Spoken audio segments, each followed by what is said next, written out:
আসসালামু আলাইকুম everyone, welcome back to my channel Tulona's cooking house.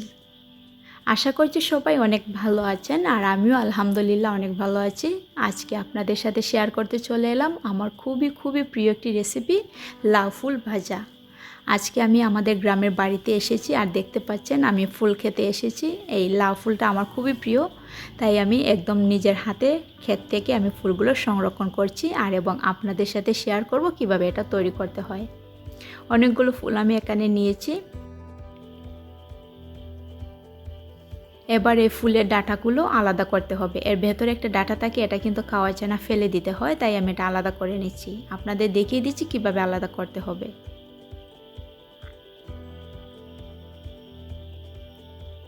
ফুলের গুঁড়াতে এভাবে হাত দিয়ে ধরে কাট করলেই কিন্তু এটা আলাদা হয়ে যাবে।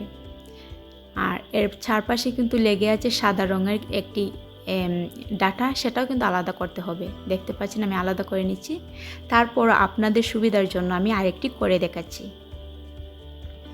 ঠিক এভাবে হাত দিয়ে ধরে তারপরে কিন্তু কাট করতে হবে, একদম গুঁড়া থেকে না, একটু সরে কাটটা করতে হবে।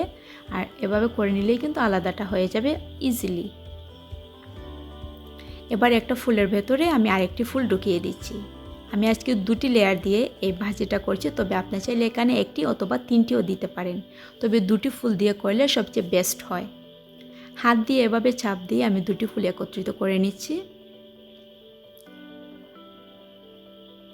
আর ঠিক এইভাবে করে একে একে সব কয়টা ফুল আমি তৈরি করে নিচ্ছি।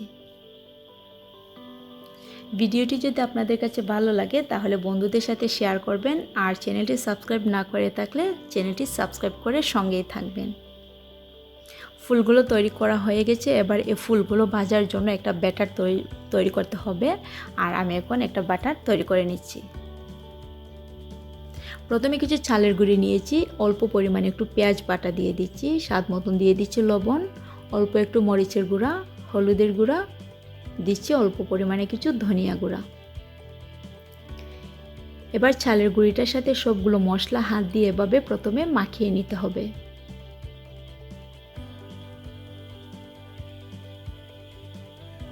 তারপরে পরিমাণ মতন পানি দিয়ে আমি ব্যাটারটা তৈরি করে নিচ্ছি। পানির পরিমাণটা কিন্তু একটু খেয়াল করে দিতে হবে, বেশি পাতলা হয়ে গেলে কিন্তু ফুলের গায়ে এই বাটারটা লাগবে না। আর একটু হলুদ আমি দিয়ে দিচ্ছি, হলুদের গুঁড়াটা একটু কম হয়েছে। এবার বাটারটার সাথে আমি ফুলটা জড়িয়ে তারপরে তেলে দিয়ে দিচ্ছি। তেলটা আমি আগে বসিয়ে রেখেছিলাম, তেলটা অনেক গরম হয়ে গেছে। এবার আমি গরম তেলের মাঝে ফুলটা দিয়ে দিয়েছি।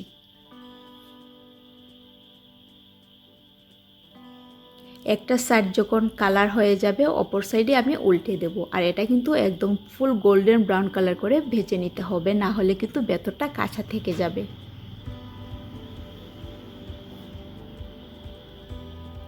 আমি আপনাদের দেখিয়ে দেবো কালারটা কতটুকু পর্যন্ত করতে হবে।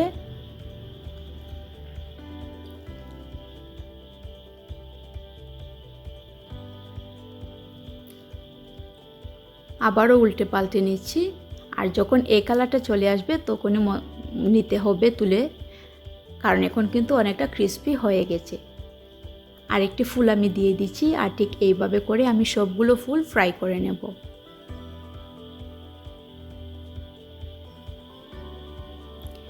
আমার সবগুলো ফুল ফ্রাই করা হয়ে গেছে। এখান থেকে একটি ভেঙে আমি আপনাদের দেখাবো কতটা ক্রিস্পি হয়েছে। এই ফুলের ভাজিটা কিন্তু খেতে ভীষণ ভালো লাগে, বাসায় ট্রাই করবেন। আর আমার ভিডিওটি শেষ হয়ে গেছে, আমি আপনাদের কাছ থেকে বিদায় নিচ্ছি। সবাই ভালো থাকবেন, আল্লাহ হাফেজ।